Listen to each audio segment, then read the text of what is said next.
petak nešto išao za Beograd i uskoro radio Kovina i javljaju, kaže, iz svojih Globen javljaju i kažu da sad taj narod koji poče vide na zadušnicu Brovino, hala već što da radi. Eto, kaže, da koriste gradski prevod, da na kolima, iće gužva, tako da si mislim čovječe kako je to vrlo zamislio pre samo par nekoliko decenija da je na javnim servisu upozoravati ljude koji zrako robi da se pomole za svoje svete, za svoje pokojne. Onda je to najbolje dužan da korenim bit će gužva kog robe ili tako dalje. A kako se mislim kako je to, eto, tako opet smo u nekom mom stanju da kaže da. A još se predivaju to koliko naš narod, sapušuje svaki ladar, hrišćanski narod, misli na svoje pokojne koji su žiri i dođe na groblje se pomoli za dušu da sve što obavi mali pomen, sve da rastos. Kako je to lepo, da smo povezani sa svim tim našim koji privremeno žive sa nama, onda smo mi privremeno, mi smo sa njima, a bit ćemo bodo. I kako to duboko narod osjeća, kako je bio sprečen, bolesnom vlašću, bezvođačku, unistačkom i nisi smio da pomeneš. Dotle su išli čak bili da malo je fali, da zabrane, da se onaj drveni krst date, kad se sakrali čovjek, da pojedne ne je bilo tamo nekih male fali. Ali kada je njima zagošćavalo, što bi se reklo, da nikom ne vidi, odazeli su po manistrama do popova, da je po Mojzes, pa Savez. Znači, sećam se kad sam bio dole u Ostogu, kad je špic vas ovih kontenegrina, oltarnika, bio verili maci istorije, pozicije, od krvi, džedova, bođebela, dobalja, jezika, pisma, što bio tu među njima, jedan od tih ministara, Rebi, Škoropevi, gospodin Đukanović, oni su gospodari Crne Gore. A kad bi je zvizdu u stasinu, onda noću uveče, kad se svetili, miri, došao mozak. Ali piče sam. Da su narod tih ljudi boruču, brak, pobođe i ove svos. Što tako? Što mnogo se štetli, buradu? Pa ne bićeš tako dan bez. Bet redimoj se. I pa zbog toga što se krio, tako ne vidite, me došao kod Vasilija Koškog, što kad bi si na lošći, kad bi se na ovako. Nima, ono. Jeste kad? Nima. Bog da znam svajim. Da će Bog je domo sam. Ćeš kod Boga. Ždi hrab. A neka bude stav mlada. A ovo voliš tak? Bog je odvažan.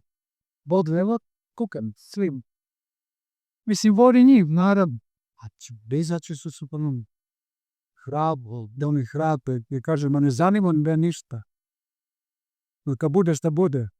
Moja vera, moja tradicija, moji preci, je bitniji. A svake prolazne vlasti. I zato prolaznog vlastodrašca kod breki izgubit ćeš posao. I kada je to biljeći više vybađan iz vrtića. I, ne znam, rekao, sam bio tu kod Marino Sarđe, mislim, da kanđe je zvali. I nju između ostalog zaintrigiralo to što se pojavili te neke porodične konstelacije, bilo sam snašno. Jedno vreme, sad stvari sam malo i izredio to, poredio, gledam YouTube i tamo svašta je. To sad ne kao kopna stvar, kopna spiritizam, sve se obiziranje dukost, neka pakinca. Ono slava, da čaša. A to radi, to kako radi, da nam iže tu. I a onda tu, loke od Boga, više za poskumpe i ovi smantrili da su naši preci, da uzrok naša problema, tako dalje. Oni skupe tu, oni se postave tako tu neku konstelaciju, da su predstavnici i neko se veče, tako izabere nekoliko njih stanova, taj konstelator to bođe, učin, Bekuc ili Veštica. I onda demon naravno se posebne te ljudi, a da oni počne se ponašaju kao svako nešto izibjava. On je moja majka, ovaj je moj pokojni stric, ovaj je pokojnik ljubavne moje majke, ljubavnik moje majke, i sad tu je bilo kako se oni živio, tu utiče na mene. I onda se oni, komunikaciji su sa popoljudima, tako, može čak da traži oproštaj od nekog umrlog, koga je neki njegov predak uvedio, mislim da ovo je strašno. Bilo bi moćno da dobavim internet, ali ajde, Marina je u pravu i to je stvarno kažu danas narod, to je hrli na to ponovo oca na svoju. Prosto nekad to pite, kaže duho, a bosanski akijom. I kažeš, što si vi, kaže, šta vi Bosanci se bunite, kaže, eto i vi, kaže, imate kult. Pa begu, ima japanski, ne znam. I oni samo gledaju, mi nemamo kult mi znamo da su oni živi. Ovolimo za njim, interacijama budemo sa njima, ali oni su u drugom jednom prosperanju. Mi ne možemo s njih voditi. Dok ovi koji Boga nemaju i koji nisu svesni da njihovim životima upravljaju, tako da kažem, ili anđeli ili demoni. Baj da je Bog dao imanko anđela. Vekom su vrstani. Bog voli sebe od Kineza, Manci, sve. Naravno mi dobijamo anđela kada se krstu zdravog i pravog i istinitog. Tako da to što se nama dešava, to su naši gresi, da su gresi naših predaka, kroz koje demonske sile probijaju i tirališu našu dušu. Ne može to, brate, tamo u nekoj sali, da se mi dođemo, kaže, možemo da idemo, kaže, u sva vremena i sve prospere i tamo dobijemo kontakt sa njim. Bože, u kontaktu s kim se dao? Čistke sa vragove. Vetave blumen, tvoja pradeda, tvoju prababu i svodete načest. Ako da mi ne nikakav kult predao, mi znamo da su živi, mi ih volimo i dalje, mi se molimo za njih i pesa. A znamo vrlo dobro da one ne mogu imati nikakav utjecaj u naše živote. Naše živote imaju utjecaj naših gresa. I naravno, gres je njihov, koji se kao duhovna genetika prenosi na nas. Ali to ne može on sada da ja dođem u prošlost, da ga zamolim za oproštaj da dobe na njih. Ne. To je zla energija što je ispuštena za vreme njegovog života. To s njim više nema nikakve veze. Jer dovolj da se moli Bogu da njemu Bog oprosti, na Gospod bude milosrdio njegovoj duši, da bi od drugog Hristom dolazka se našlo carstvo nežista. A mi se uz Božiju pomoć i našim aktivnim delatnim životom u pravoslavlju oslobađamo tih demonskih sila koji su prodale u naš život kroz to dokazano božansko pokletstvo kad su neki naši preci činili zlo. Znači mi direktno od Boga tražimo pomoć da nas oslobodi od toga što su naši preci zaboljeli. Mi to s precima ništa. Niti on im je bilo kako moćno to dao. Tako da je to bi bilo baš onako malo.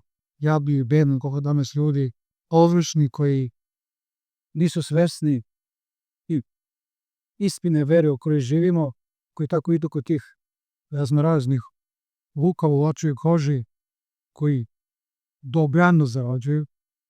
Znači, upao neko konstavator se skupe njih 190, onda tu brune neka pozorišta i papa. I drugi dan slušam opet tako neku emisiju i čovjek koji pripada ako višoj klasi, bolet čovjek koji živogi nešto mnogo rukama i svom kišnom nije mnogo je radio, bo nešto prangi franke ili možda nasledio, pomnožio, koji nešto zaprosto sa nekim te svojim vađenjem govori o potrošenim ljudi. Znači, ko što potrošeno nito? I onda setim se na što on misli, pa zakad vozim ovdje brozi kroz pašte iz Bode Paštičku rahu, idem do Mnojice, a viđem to tako neki te stare ljudi, naše zemljoradnike ljudi koji su radili za teža, što se kaže. A jedna žena koja je gega, znači, otišla je kukavi u vespreve, sva je nikakva pribletava, bila krva. A onda tamo neki spaču, pa ove polne. I on tako sa nekim nipodaštavanjem misle tim potrošenim ljudima. Čekaj, šta je njemu potrošeno? Mu potrošeno telo, drugo je, diga mi. Znači ovako nekad ode u neće crnti. Ali da li je njemu potrošena duša? Da li ima duh pod košom? Mislim, Grekom, naravno. To je bitan. Često tim ljudima koji sačuvano telo, koji tako imaju nežne ruke, koji su tako bili svili kadifi, njihova duša je potrošena do bola u grehu i strastima i slastima. A telo se sačuvalo. Čemu to? Kakve veze ima? Samo da se može još dugo u starost da se naslađuje svoj starost. Sad naravno, najdes kad ostane sačuvano i telo i duša. Najgore je ako ta bakuta koja tako geda nije živaca krv, pa je potrošena duša u nekom greku, pušenju, svađi, pijenju. To je tragično. Em potrošila telo, em potrošila svoje dušu. Pa se da ona koji su viđeni. A to je najgore. Bolje varijante naravno kada secam svoju dušu, a telo loži moje. Najbolje varijante kada živimo kako treba, hrišćanski, van greka, u post, ne molite, budite sigurni, tada se i telo sačuva. A možda radiš koliko hoćeš. Bog daje snage. Bog ulazi duboko u međućelijski prostor, Duhom Svetim i sačuva telo. Imate u žitima svetih onoliko primjera svetih ljubih žena koji su vintali, pa manastedni, ali su umereno jeli, umereno spavali, umereno pili i neumereno neizmjerno volili Boga. Kad ih vidiš, čovječe, ona rumeno dem, ona bakica, čovječe, ona hidica, rumen, sveža, ima 19 godina, vidi se kako to nekto. A bukvalno rita, evo, imao sam prilike, pa obiđu kako neki manastir za zadnje vrijeme tražeći neki manastiri za neke sestrice koje dolaze ovde, pa ovdje po našoj Valjevskoj parkiji nešto nikakav ove naše gomanje ovdje ne, taj će primanje. A da očekuju neke anđela da im dovedem, neke devojčice, sam iz 19 godina. Pa, mislim, lepo bi to bilo, ali tako su vremena. Te klike su utribovane da je super sve, ko će biti do manastir. Nego tako dođu žene već malo sazrile, malo stadije, i sad oni kaže, nemojte da vi dovolite ove star. A joj, kaže, malo čak, sasu, 6 zato što vađa. A i kod mene dolaze čak mi ti sasu. Kaj ti ovo za se vadiš sa njim? Daš ne pižeš lulo? Svaki dan da si sa njim. Da prekoriš tada pogrešio, daš kaznu kada boliš da ga, pomiluješ, zagrliš, ne daš rukama, srcem, dubav. Da znači polako ako on došao šašao u manastir, da ga ti izlečiš. Ljubav je tvoj briko. Pa ne veš da sada čeka da mi vođi što dode anđe. Ne. I da ja uživam da ljubke ribi. Tako da višno sam ja osim malo razmaže ribu. I kad dođe tako neki, ne može, i kad drugo. Dok, osjećate sami. Uvezte sami, naparili ste ih. Ko će biti na oka. Bren su tako neki civili što dođu koji će ovdje krenu da zavode red svoj ljubaniste. Da onda se odiš uvesti. Tako da oči. Najgore kada me potušani dušu i telo, to onda to je gibno. Neka i telo potušano, bitno je duša sačeva. A idemo kad je telo sačeva. Hvala Bog, može se. Kada se živi umere, nije za žabe. Sveta crkva posjedne svoje oce osmislila tu asketiku, taj asketski pristup životu. Čovjek umeren je, umereno pije, na rogu do riboju u poraci. Živi tako. Uglavnom su manastiri po tako nekim prirodama, pisma neki zabeđeni postavljeni prostorima. Ali na prvo mjesto iskreno, to je rekao kao grupa, nutricionistička priča, ali je grupovec. Znači, možete govori komunisti u zdravom telu, zdrav duh, su ni znali šta govore. Zaista je tako. Svetjaci kažu, sačuvaj svoje telo, ne budi neumeren. Kad te nešto boli, kad te muči, kad se sve kila diha kao, nema veze. Da li će Bog snagi da se modno? A ne vodi dobro da telo je zdravo. I to se apsolutno dešava tada kada mi Sve pomalo. Što manje masnoća, što manje šećera, što manje tako nekih začina, što manje to bude gurmanski, sve onako prepotrebno telo. I onda je telo kao atomski zdravo, jedne pristojne težini.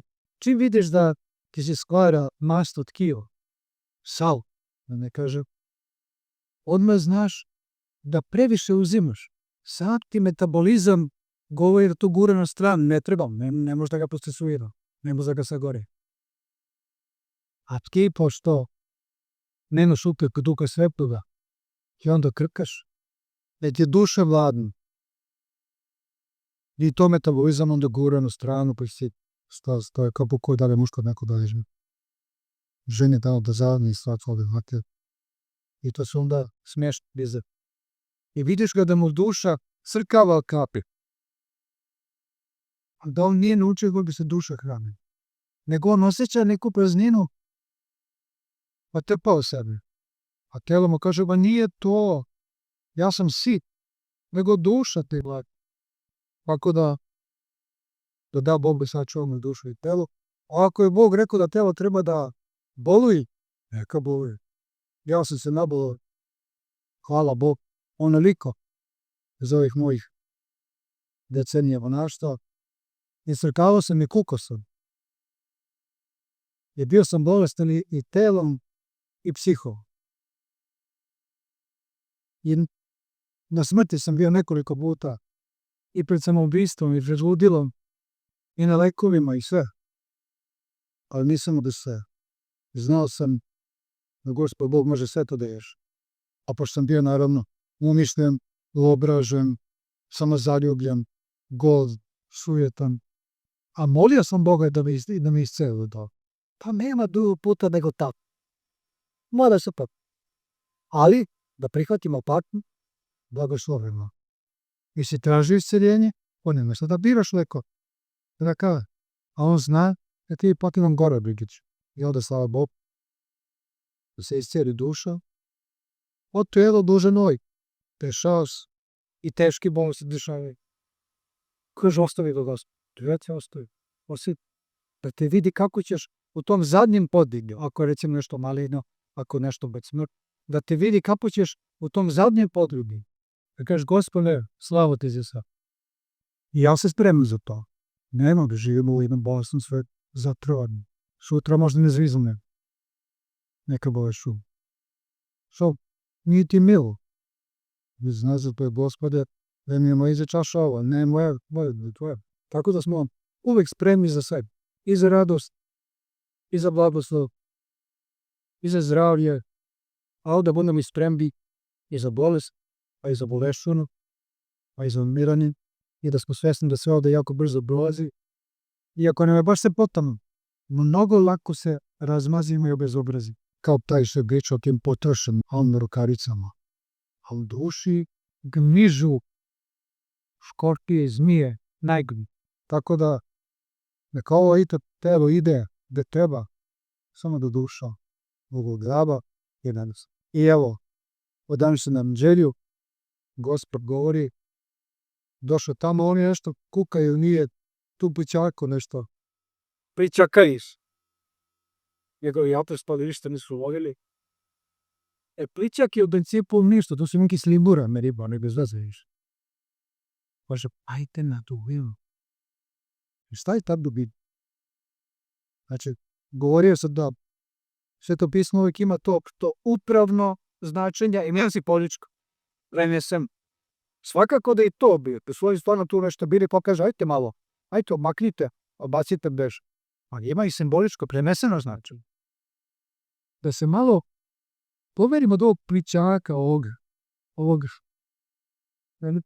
Plićaku je tako ustajalo. Tu da se mi ovako tu gbiženo po ovom svetom je bilo. Ajde malo ni djetinu bacite bež. Ajde malo se pogruzi u sebe. Ajde malo se izdvoji od gužva. Ajde malo sloči se sa sobom. Ajde malo prestavi da bežiš od sebe neposredno. Ajde pogledaj iskreno u svoje srce. miru, neko manastir, neko dikenici negde u jednom selu, smiriš. To da bacaš na dubinu. To, Boga mi, svakojake, nema ni mogo da istrče da den. Sve zamisli šta si gajio. To da je Isusova molitva na prvo mesto. Najmoćnija. Neko kaže, hoću ja ne mogu, kaže, kako krene se moli Isusova molitva, do onda nešto napada na mene, to je, kaže, ne mogu, Isusova molitva, kaže, ona je, kaže, mnogo opus. Isusova molitva. Isusova molitva kao moćni far, samo osvetli ono što nosiš u svojoj duši. Ne da stvari korista, nego ti ona pokazuje šta si ti odgajio se. Jeste li prijatno? Ono kad ti uđeš u neki tavan, neki podel, pa kao nema veze. Kad ti uboješ labu, ono pacovi, izmet, ono goba, slebi miševi. To je dobro da vidiš šta imaš, to čistaš. Nego tako da se praviš luk, kad nema veze, ne vidim ništa, uperi Isusovu molitvu u svoje srce. Šta osvetljila? Šta ćeš? To je tvoje srce i moj. A i u mom. Da se kjel tako deko. Ne sada pričati ovaj put, nakon brde zlo. Šta da se radi? A boliš. Biće bolje da se nećemo. Eto tako, još jednom napomenem, sljedeće subote, znači 18. oktobra, imat ćemo tu u Mionici, kulturnom centru, koje je nam mnogo lepo mesto, skoro kao pozorište, za malo mesta Bohome. Imat ćemo promociju knjige naše brata Milorada Dikića Zdravlja Velike, tu koji je ovde starosedilac, mi smo ovde, svi dođeš i on je tu na sve prihvatio i primio, blagoslovio, ako on napisao još mnogo više, ali da sad smo jednu biljku pesama i bit će promocija, ja ću to voditi, ako je bila Dikima molbe želja, da sam pisam o tom. Na duše, ja sam to stvari i prizložio, ako sam ja svoj večorke obavljusao, da, prvi plan da sam stalno prisutan u javnosti. Tako da bit će to male muzike, svirke, čitanje poezije, ja ću malo to da udraju, nešto sam pametan. Znači u subotu 18. pasova, ko je slobodan, kao što rekao na tom videu, neće to biti sad, ne znam kakav spektakl u Sava centru, bit će to samo male Mionice, ali ako ste raspoloženi dođite, se družim, ima mesta bavika sa prije soldenom su.